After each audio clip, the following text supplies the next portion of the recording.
संविधान दिवस जो है इसके बारे में थोड़ा सा बताइए। आज संविधान दिवस के अवसर पर हमारे एनपी गौतम जी और शिवसेना के जिला प्रमुख संदीप गर्गी द्वारा एक संयुक्त कार्यक्रम रखा गया शिवसेना कार्यालय में। विचार गोष्ठी है, साथ ही लोकतंत्र के चौथे स्तंभ मीडिया बंधुओं का भी आज अभिनंदन समारोह हमने रखा है और हमारे जिला प्रमुख जी द्वारा मीडिया बंधुओं का स्वागत अभिनंदन किया जा रहा है, उनको प्रतीक चिन्ह देकर सम्मानित किया जा रहा है, क्योंकि हमारा ये संविधान बड़ी मुश्किलों से हमें मिला। जो मुगल आक्रांता आए तो पहले हम मुगल आक्रांताओं के संविधान पर चलते रहे, फिर उसके बाद जब अंग्रेज आए तो इंग्लैंड का संविधान हमारे देश पर लागू कर दिया गया। देश की स्वतंत्रता के पश्चात 1947 में जब देश स्वतंत्र हुआ तो उसके बाद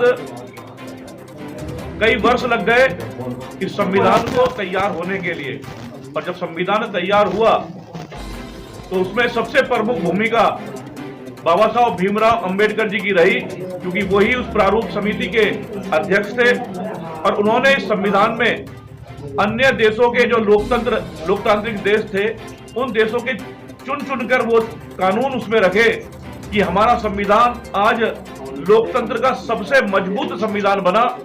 और जिसे 26 नवंबर 1949 को जब सरकार को सौंपा गया तो सरकार के द्वारा, उस समय की सरकार के द्वारा 26 जनवरी 1950 को इसे लागू किया गया गणतंत्र दिवस के रूप में। और आज हम सबकी जिम्मेदारी बनती है कि ये संविधान बचेगा तो हमारा देश बचेगा, और देश को बचाने के लिए आवश्यकता है जो संविधान में कहा गया है हम उसके अनुरूप चलें, उस कानून को माने। हम कानून का विरोध करते हैं तो अपने संविधान का विरोध करते हैं, और संविधान का विरोध करते हैं तो बाबा साहब भीमराव अंबेडकर जी का अपमान करते हैं। हम इतने बड़े महापुरुष जिनको इतनी बड़ी उपाधि मिली, उसके बाद भी हम बहुत सारे ऐसे लोग हैं जो उत्तेजना में आकर अपने संविधान का उल्लंघन कर देते हैं। हमें संविधान का उल्लंघन नहीं करना चाहिए।